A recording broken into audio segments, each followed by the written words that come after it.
Welcome everyone. The Samsung Galaxy S25 Ultra removes Samsung Messages as a pre-installed app. So we do need to install it manually. The first step is we're going to look for and open up the Galaxy Store. And inside the Galaxy Store, we're just going to use the search at the top right. And in this one, we can search for Samsung Messages. Once we search for this, there is the Samsung Messages app, and we can just tap the download icon to download this one into our phone. So let's just wait for this. After it's installed, you probably want to add this to your home screen. So if we just go from our home screen and swipe up from the middle, you should now see the messages here.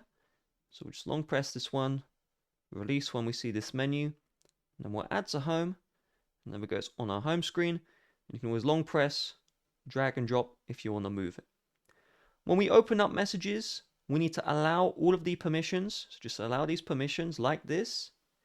And then we need to make it the default app. So to do that, just tap on OK. And then tap the Samsung Messages. And then choose the Set as Default option.